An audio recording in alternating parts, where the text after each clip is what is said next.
podía, pero yo creo que ahora es ineludible que tengamos el concepto de aldea global. Es decir, lo que está sucediendo en mi sitio y en mi localidad y en mi clase y en mi puerta cerrada no puede quedar ahí. Tienes que abrir la puerta y tienes que estar dialogando, colaborando, compartiendo, por lo menos con Europa, porque es un proyecto que si no lo creemos se perderá. Pero no porque se peleen los políticos, sino porque nosotros no lo veremos como nuestro, sino como algo ajeno. Entonces, este bloque yo creo que es muy interesante. Solo han venido una iniciativa en profundidad, que sería la francesa, de la que tenemos mucho que escuchar y que compartir. Pero yo diría que ahora no es el momento de copiar nada, solo de dialogar, de compartir y de hablar con cualquiera que venga a nuestra mesa. Porque ellos tienen cosas muy buenas basadas en experiencia que no deberíamos repetir para no equivocarnos en el mismo sitio, pero como la cultura hacker es parte de lo que ya había, y crea algo nuevo y devuélvelo. Y creo que el diálogo con el cine francés y con ese pacto tan bueno que tuvieron tiene otro sitio, que sería la parte tuya, ¿no?, de qué pasa con Europa, qué está sucediendo con la media literacy, con toda esa parte de iniciativas. Entonces, Marisé, tenemos la enorme suerte de que estuvo en el encuentro del 2012, con lo cual también puede tener la perspectiva de qué ha pasado en estos 5 años un poco. Y no te conocía personalmente, pero sí a la oficina y al lugar en el que representas.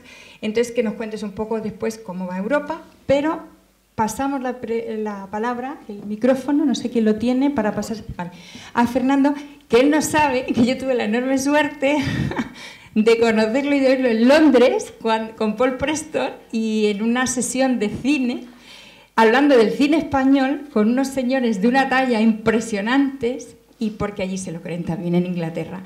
Y era una mañana de un sábado, estábamos en un marco incomparable y estuve escuchando, y era cuando la ley del cine y cuando todo aquello estaba en marcha. Así que palabra para Fernando y después para Irene. Bien. Gracias, Mercedes. Bueno, soy Fernando Lara.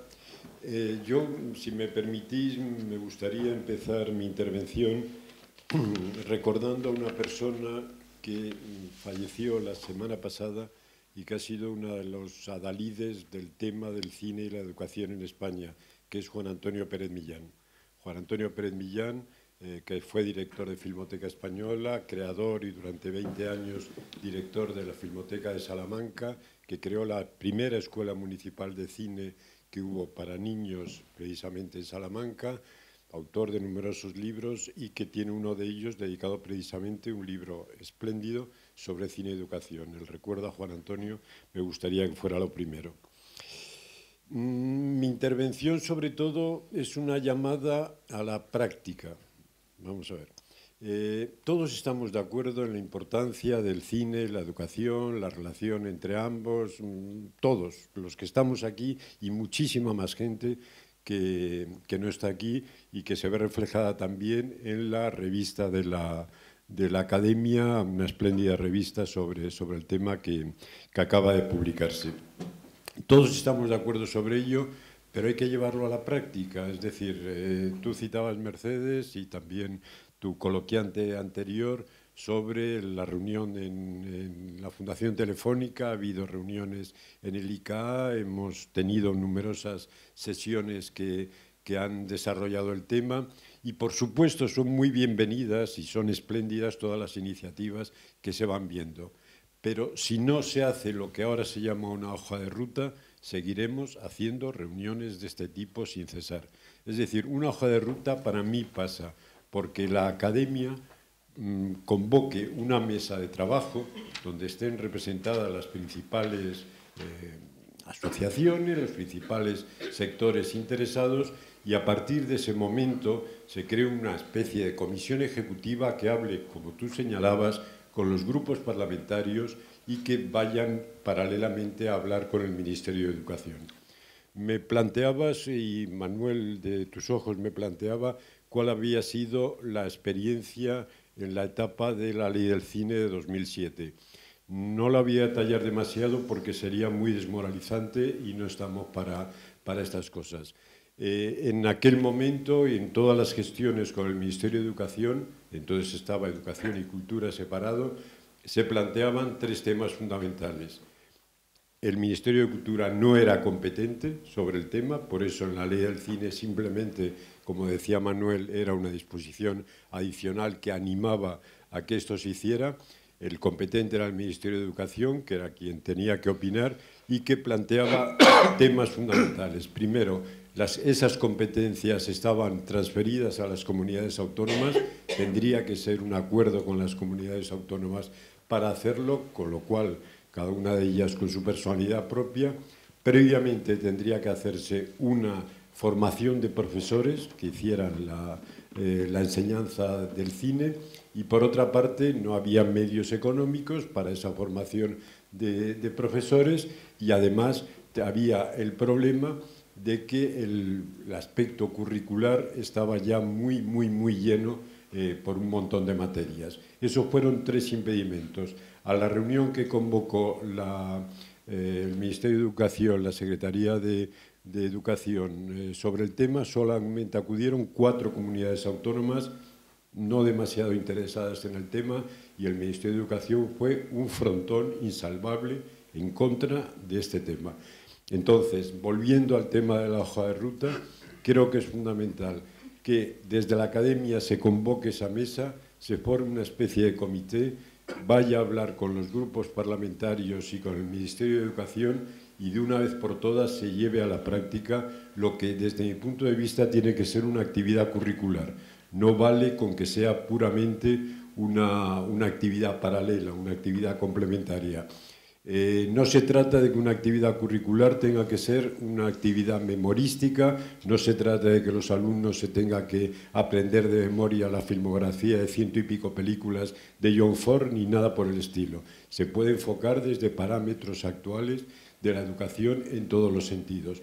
Por eso el papel de la academia a través de esta mesa, de esta convocatoria, me parece que sería fundamental. Y si no conseguimos que esto se incorpore a la legislación estatal y legislación autonómica, seguiremos haciendo reuniones tan estupendas como la de hoy, pero no conseguiremos efectos prácticos. Creedme que esos trámites administrativos, que son muy fastidiosos y muy aburridos en muchos momentos, son fundamentales. Simplemente quería decir esto. Y 2 cuestiones finales. Desde hace unos años trabajo con la asociación, tú reclamabas, Mercedes, cuál era la postura de la industria, trabajo con la asociación de distribuidores independientes, Adicine, y ellos están absolutamente dispuestos a colaborar con todo lo que signifique este planteamiento de llevar la educación del cine a las aulas. Y por otra parte, yo le pediría, quizá por aquello de que uno en el fondo siempre es un periodista, pediría a Carlos Remón que profundizara en un aspecto que me ha parecido de los más importantes que se han dicho esta mañana, que es la licencia educativa que parece, y él nos ha dicho, que tiene Ejeda y que me parece que puede ser algo muy valioso para el desarrollo de estas actividades. A mí me gustaría que desarrollara más cómo se consigue, quiénes pueden conseguirlo, quiénes están adscritos, etcétera, etcétera. Le emplazo un poco a que lo haga. Y sin más, muchas gracias por darme la palabra. Irene, de Tus Ojos. Soy Cristina Linares, de Tus Ojos. Y bueno, después de la intervención de Fernando quería hablar sobre un aspecto que está tocado en la revista, pero que tal vez no se ha comentado aquí, y es la importancia de crear un cine que los niños y los jóvenes se puedan identificar con él. O sea, se puede hacer no un cine educativo como al uso, sino un cine, como bien has dicho tú, que emocione, que enseñe, pero que tenga que ver con ellos también. Nosotros lo que intentamos es crear contenidos, y estoy fascinada que haya gente de escuelas infantiles, de institutos, de universidades y de secundaria, es crear contenidos donde escuchamos a los niños y a los jóvenes, porque es mi causa, digámoslo así, hay que escuchar a los niños y a los jóvenes, y estaría bien que aquí hubiera algún niño o algún joven para hablarnos de lo que esperan ver en el cine. Entonces nos pasamos ahora a la parte internacional. Si no te importa, empezamos por Marisé un poquito, porque es el más local, ¿no? Es una experiencia más centrada. Y del cine francés, ya sabéis, todos sabemos la maravilla que es el cine francés, sus datos, sus festivales y sus historias, pero no sabemos tanto o no se ha explicado tanto el modelo educativo, que se pusieron de acuerdo y dialogaron, ahí sí que dialogaron, y por qué ha dado pie a una educación de cine diferente. Entonces, Marisé, que ya nos contó en aquel momento con Pierre un poco la experiencia, pues qué ha pasado desde entonces, cómo anda el tema y qué crees que 3 pinceladas podríamos hacer en España para que realmente mañana empezáramos a funcionar. Bueno, primero estoy muy contenta de participar en estos encuentros y agradezco a la Academia de haber organizado. Hace más de 5 años, en una reunión profesional, Nieves Marrotos y yo compartimos nuestro interés y compromiso en acciones de educación y cine, y teniendo visión y objetivo en común, Nieves y yo con Eduardo Rodríguez empezamos a trabajar juntos para un proyecto de educación y cine inspirado en el sistema francés, que pensábamos y seguimos pensando importante implantar al nivel nacional, ya que existen iniciativas muy valiosas a nivel regional. Pensamos que es imprescindible reunir a los actores de la profesión, o sea, los distribuidores, exhibidores, Ministerio de Educación y Cultura, para que se pueda poner en marcha un plan de educación y cine que funciona desde hace 20 años en Francia y que es un elemento fundamental de la buena salud del cine francés hoy. Algunas cifras simplemente.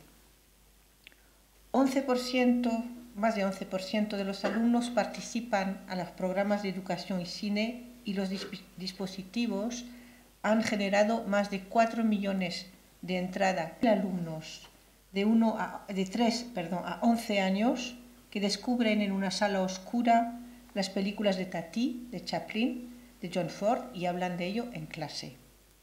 En 2015, 2/3 de los franceses de más de 6 años han ido una vez al cine al año, o sea, 39 millones de personas, porque claro, van con los padres. Los jóvenes de 6 a 14 años que van al cine ha aumentado de un 6% en 2015 con respecto a 2014. Se ha construido multicine en afueras de las ciudades y recientemente se vuelven a abrir en el centro de las ciudades. Y la asistencia al cine ha aumentado de un 30% durante los últimos 20 años. Y eso se hizo por diferentes medidas, pero educación al cine ha sido uno de los pilares de esta salud del cine. De hecho, eso pasó en los años 80, la caída del número de espectadores fue tremenda y movilizó a toda la profesión y el gobierno. Y con el apoyo a esta época de Jack Lang, que era ministro de la Cultura, se puso en marcha uno de los primeros dispositivos que era colegio y cine, es decir, las escuelas secundarias, BUP. Vamos. Después de este proyecto se hizo otro proyecto que es educación de bachillerato y formación profesional, y a finales de los 90 se hizo educación infantil, a partir de 3 años, y primaria. Entonces, pero lo importante es que el placer, el interés y la curiosidad en descubrir obras cinematográficas, ver las películas, tales y como los directores habrían querido que se vieran, eso, en versión original, en la sala de cine, esto es, al día de hoy, la filosofía que han seguido los dispositivos de educación en cine en Francia. Y para que estos dispositivos existan, es esencial para nosotros que las sesiones se lleven a cabo durante el horario escolar. Eso fue uno de los pilares del éxito. Eso fue posible gracias a un acuerdo con el Ministerio de Educación. Y sin la proyección de películas durante el año escolar, los alumnos nunca se hubieran imaginado que estas películas existían. Estos programas se construyeron también con el principio de la atención particular a la calidad de las películas. Es decir, que significa que hay un comité que selecciona las películas. Eso con Nieves pensamos que es una muy buena idea. Un comité formado por gente de educación y gente de cine. Un comité que propone obras que presentan un interés artístico histórico, clásicos de la pantalla, películas que reflejan la vida de los países cuya producción está relativamente poco distribuida en Francia, películas que muestran una diversidad de estilo, género y cines nacionales, dibujos animados, documentales, y por último, el CNC francés, que es el ICA, el equivalente del ICA, está atento a la representación del cine nacional. Y sin tener cuota, se sitúa el cine nacional, que podría ser aquí el español evidentemente, en un 35% de las obras cinematográficas propuestas. Los alumnos ven una película por trimestre, una, y luego trabajan con su maestro y su profesor sobre la película. Se organiza, cuando es posible, para los mayores una reunión con un técnico o un director de la película. Es importante el vínculo con el cine nacional. No hay un cine viejo y uno nuevo, sino que hay una continuidad y muchas veces los encuentros con los directores ayudan a situar la obra dentro de una trayectoria artística, histórica y social.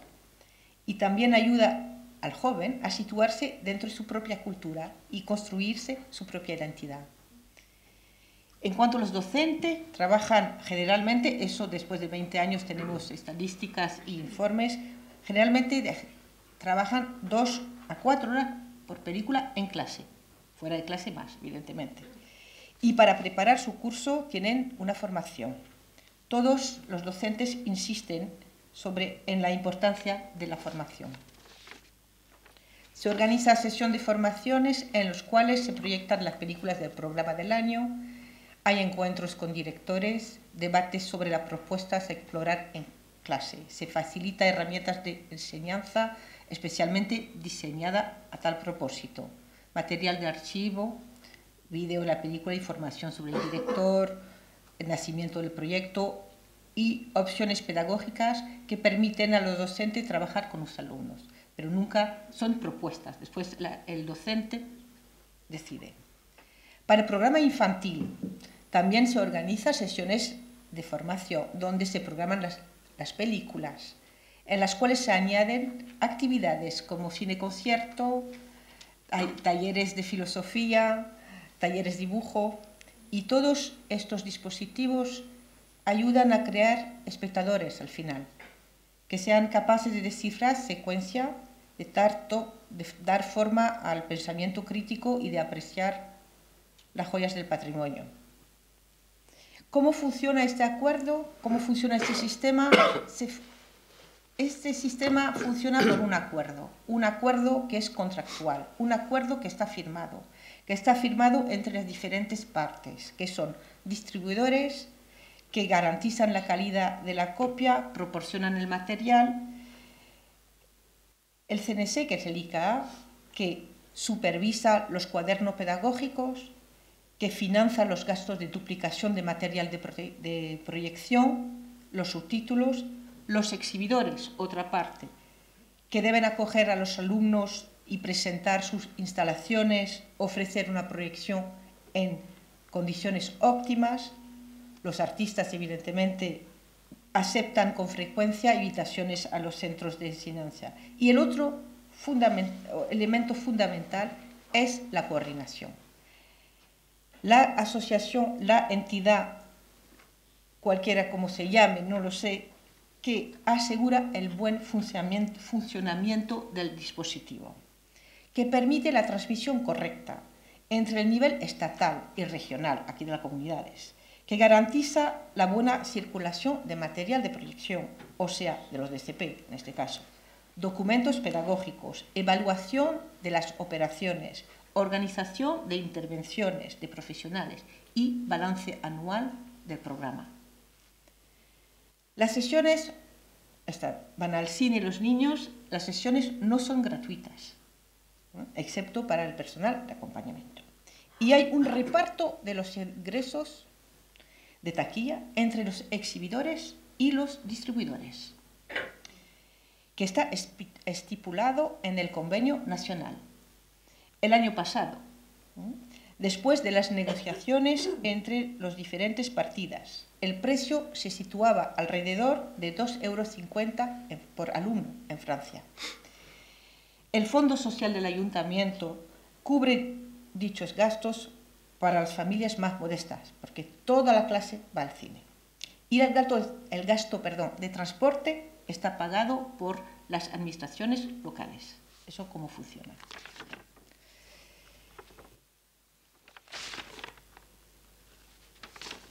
Perdón.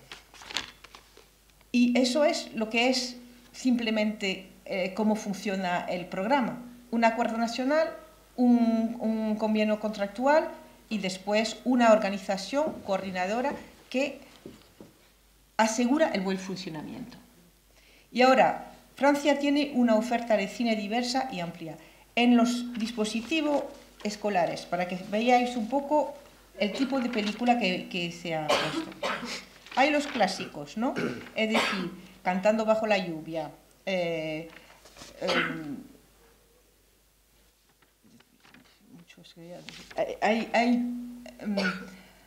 al final La escapada. Tenemos películas para los niños a la mar. Tenemos películas coreanas. Está también Pablo Berger, está con Blancanieves.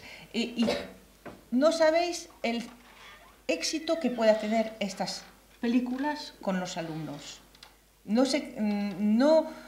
La travesía de París, que pensábamos que no iba a tener éxito en Francia, tiene un éxito enorme entre los alumnos.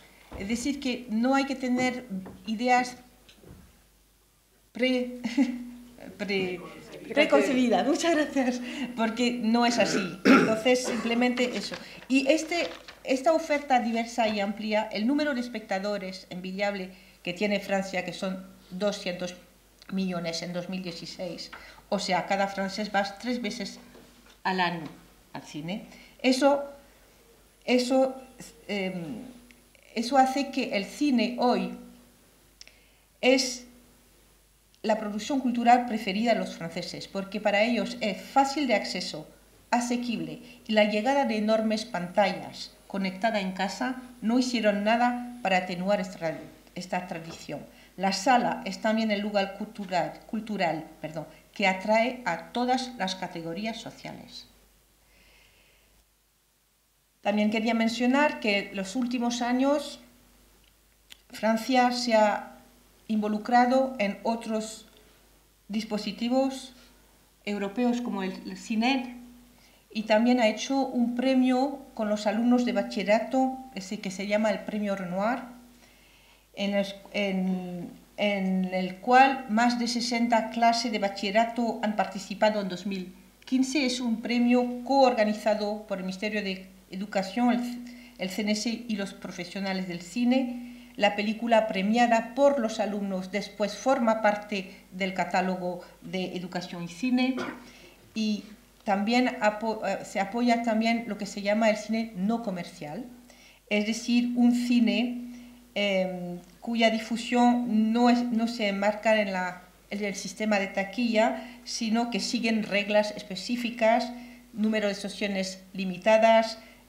plazo de proyecciones después de la fecha de estreno y autorización específica para unas colaboraciones con asociaciones culturales y para que los públicos que están más alejados a la sala de cine puedan ver también cine al lado de su casa. Nada más, era simplemente eso que quería comentar. Eso y más. ¿Qué pasa con Europa? Porque ahí tenemos un caso de éxito. Y ahora en Europa, ¿qué se nos dice? ¿Qué podemos hacer desde España? ¿Cómo podemos participar? Bueno, pues en primer lugar, muchas gracias por invitarme aquí y a vosotros por venir. Quisiera felicitar expresamente a los que habéis hecho esta edición de la revista de la Academia, porque creo que después de haberme la leída entera, aquí tenemos una llave que nos puede abrir puertas en muchos lugares, pero para que eso se haga hay que utilizar la llave. Y como bien ha dicho Fernando, estoy absolutamente de acuerdo, es un momento crítico ahora. O se aprovecha o todo se va a quedar en nada. En Europa hemos llegado tarde al tema del desarrollo de agencias. Es una ayuda que hemos incorporado muy modestamente en el 2014. A mí me extraña esto porque creo que deberíamos haber empezado mucho antes. Como aquí también, llevo 25 años viviendo en España, es la primera vez que en la academia se habla de este tema. Igual me he perdido las anteriores veces, pero que yo sepa es la primera vez y estoy muy agradecido por eso. En Europa, como sabéis, somos muy cerebrales. La Comisión es una institución muy cerebral, muy analítica. Hemos analizado el tema con mucho detalle y creemos que estamos en un momento, si no actuamos, si no se actúa ya mismo y con contundencia, esto va a acabar mal. Y os voy a explicar por qué. En España particularmente, pero también en muchos otros países en Europa, exceptuando Francia, que tiene la excepción cultural como base para impedir grandes catástrofes democráticos, como hemos podido comprobar hace poco. En Europa este tema no está regulado para nada, es decir, que como en Europa todo es fragmentación, y todo es diferente y todo es pequeño, y por lo tanto no tiene impacto. Estamos sentados encima de una bomba de relojería. Si no sabemos pararlo, va a pasar lo siguiente, es decir, que ahora mismo los niños y los jóvenes pasan al día más de 10 horas delante de pantallas. Es decir, ya cuando yo llegué a España hace 25 años, el consumo diario de televisión era el más grande de Europa, con más de 3 horas y media al día. Esto no ha cambiado, España sigue siendo uno de los países donde más se consume televisión, y especialmente por parte de los niños. Además lo hacen en franjas horarios más retrasados con respecto a sus niños europeos en otros países.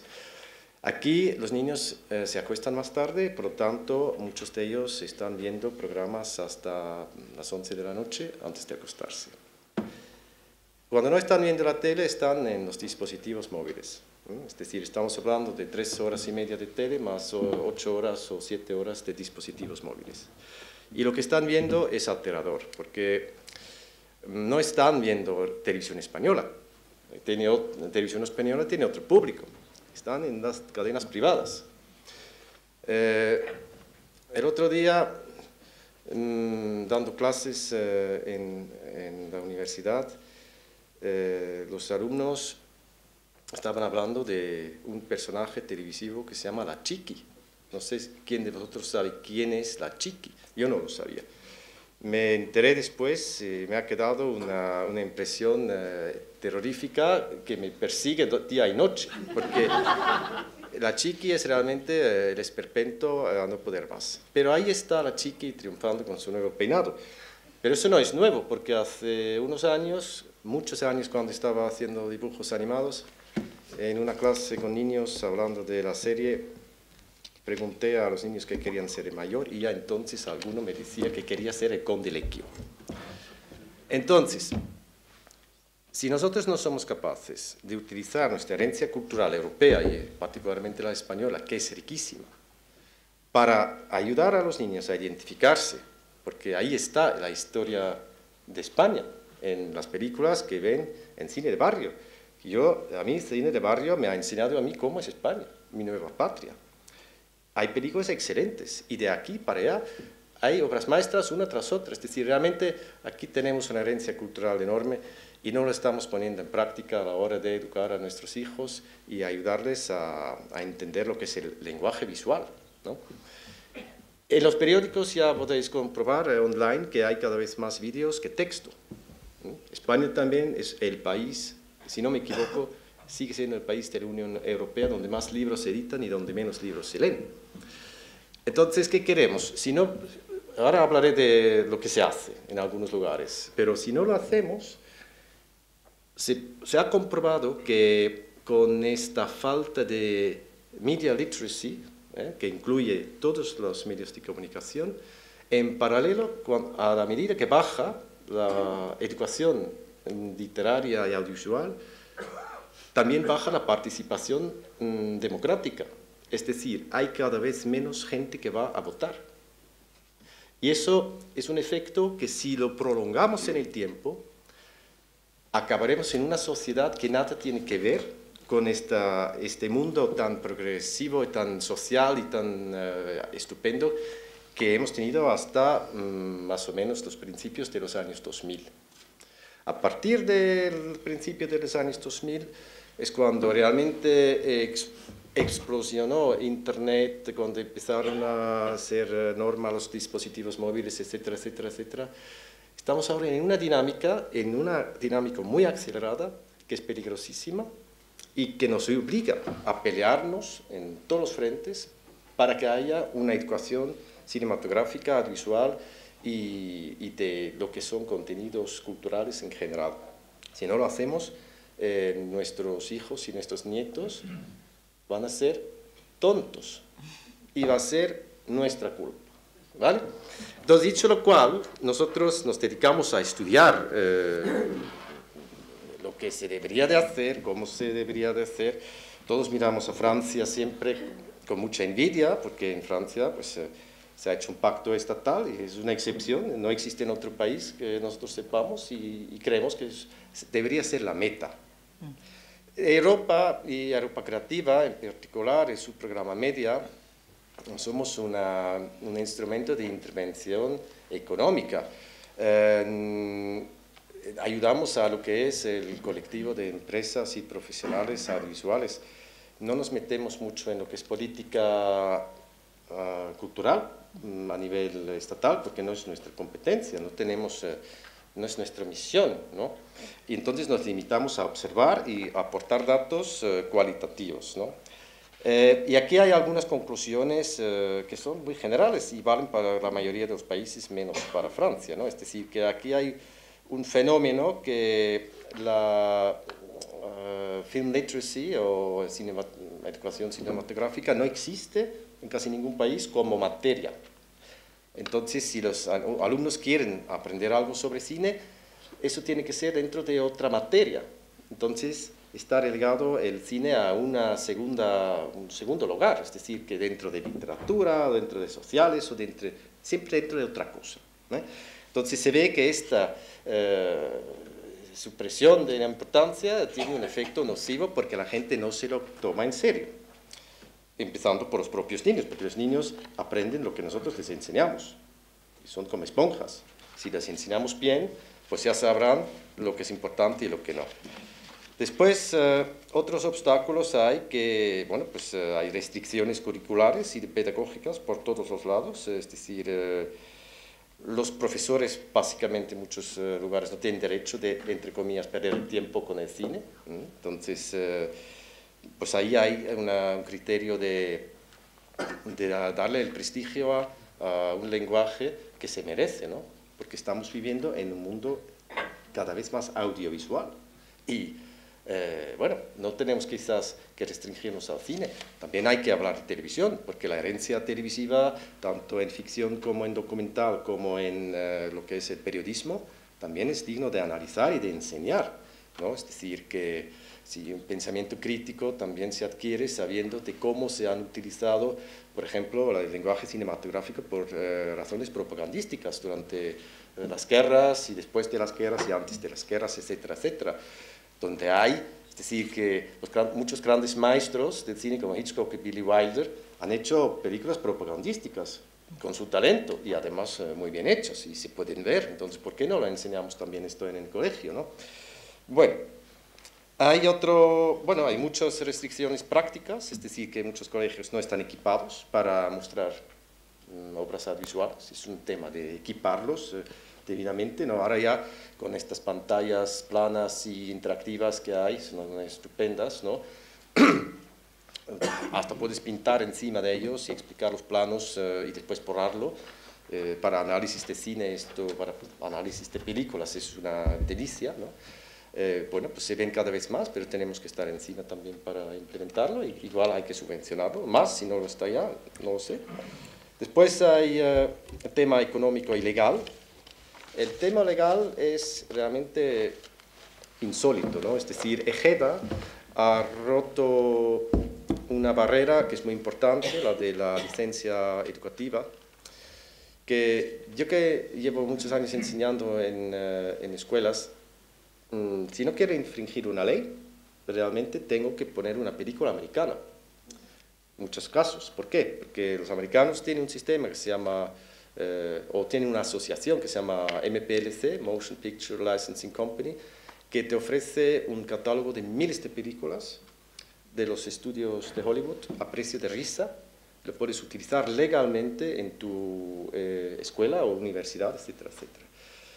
Gracias a GEDA y cosas similares, estamos empezando a poder enseñar cine español o europeo, pero eso es una auténtica, un fallo sistemático que la propia Comisión ha tenido que reconocer, que no existe un equivalente europeo a la MPLC. Y esto espero que se pueda arreglar, no va a ser fácil, ¿no?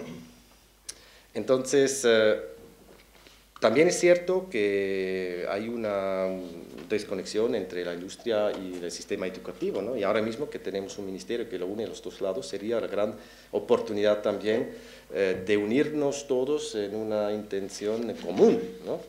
Porque hay que tener un pacto también con los distribuidores, los productores, etcétera, etcétera, ¿no? Sistema legal, como sabéis, en España es incluso diferente en algunas autonomías, es decir, que hay sistemas legales de propiedad intelectual que los hay dificultades incluso entre autonomías, y luego está el tema de Europa, donde la fragmentación también contribuye a que pues, la circulación de las obras es bastante complicada en algunos casos. Por ejemplo, en el caso de las plataformas digitales, se ha hablado de Filmin, estoy de acuerdo, Filmin, que es una plataforma que tiene además el apoyo de Media desde hace muchos años, es un ejemplo maravilloso de cómo hay que empaquetar las obras para después que resulten atractivos para un público joven. También está la limitación financiera, es decir, que en Francia, por ejemplo, que la cuota de cine nacional y la participación de ir al cine en general sea tan alta, tiene que ver que si tú eres joven, como aquí en Madrid, el abono joven del metro, existe algo parecido para ir al cine, es decir, que los jóvenes de menos de 25 años, si no me equivoco, pueden ir al cine a precio realmente muy reducido y además sistemáticamente. Y en muchas de las empresas, donde aquí te dan cheque gourmet para ir a comer y a beber, te dan cheques culturales para ir al cine, a conciertos y a obras de teatro. Todos estos son ejemplos que nos sirven como inspiración, ¿no? Entonces, el impacto de estas medidas es indiscutible. Aquí nuestra amiga Marisa nos lo ha explicado y bueno, pues está más que estudiado, ¿no? Entonces, estos son algunas de las conclusiones de este informe que lo recomiendo a todo el mundo. Nosotros tenemos informes para aburrir en la oficina y en Europa en general. No siempre están muy bien promocionados. Yo a cada uno que tenga el interés les os brindo mi compañerismo de que vengáis a la oficina y os doy unos informes realmente estupendos que os van a ayudar en vuestra labor de convencer a los que tenéis que convencer de participar en esto, ¿no? Aquí hay otro, por ejemplo, que se llama, bueno, pues para una política de educación cinematográfica, está escrito por el director general del CNC de Francia, y aquí pues nos explica en detalle también el sistema francés, que es digno de estudiar y sería realmente muy fácil de copiar en muchos países, para tanto la educación cinematográfica dentro de lo que es el colegio, pero también fuera del colegio, ¿no? Porque es muy importante que los padres son los primeros que tienen que educar a sus hijos, los primeros, y en casa, como hay pantallas por todas partes, hay que ser muy vigilante, a ver qué ve el niño o la niña, ¿no? Porque puede ver una cosa u otra, pero la diferencia en el impacto que esto genera en un alma tan joven y bueno, pues receptivo, puede ser absolutamente fantástico. Entonces yo creo que hay que educar también a los padres, ¿no? De esto se habla poco, pero hay que educar a los padres. ¿Estáis vigilando lo que ven de estos hijos realmente? ¿Estáis hablando de lo que ven? Que hay que tomárselo muy en serio. Los niños tienen que ver la tele, tienen que ver películas, pero nosotros también tenemos que saber cómo hay que acompañarlas en este proceso, que también forma parte de lo que es la la educación cinematográfica. Hay un proyecto, por ejemplo, que tenía el apoyo de Media, muy bonito, donde, para daros un ejemplo, se han cogido películas de referencia que han tenido premio Lux, que es del Parlamento Europeo, y los niños han tenido que hacer un programa de radio en el cual se debata sobre estas películas, ¿no? Eso es una cosa que es muy sencilla de hacer, porque tiene estos premios que son avalados por una institución europea de referencia, y el coste de organizar este taller, ¿no?, es muy bajo, y la manera de difundirlo es muy barato, porque por internet, y es fabuloso hoy en día. Podemos hacer cosas realmente muy innovadoras, ¿no? Tú has hablado de CINET. CINET es un programa que tiene participación española, a través de una asociación que se llama ABAU-ACU, en Barcelona, una colección de cine europeo para niños y jóvenes, ¿no?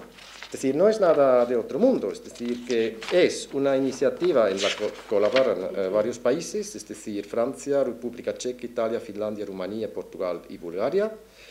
Está liderado por el Instituto Francés. Sí, porque aquí el Instituto Francés compra los derechos no comerciales de las películas. Exactamente. Está apoyado por nosotros, pero también por el Ministerio de Cultura, por el ICA concretamente, de un montón de socios, y es una cosa tan sencilla como un catálogo de una docena de películas, entre cuales El espíritu de la colmena, es decir, del año 73.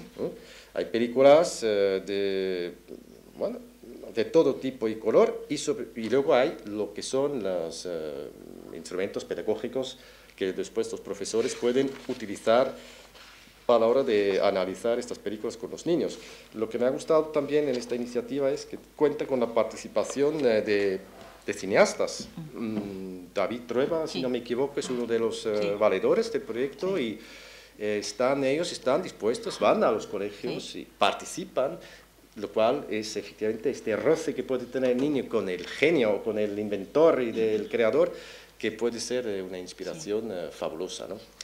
Entonces, este es un ejemplo muy tradicional, entre comillas, que es, porque es lo que funciona, es algo sencillo, bien hecho, con criterio de selección y con criterio pedagógico, y después, sobre todo, también con una intensidad de empuje, ¿no? Porque lo que hace falta es que no es que hagamos 50 o 70 diferentes iniciativas de educación cinematográfica.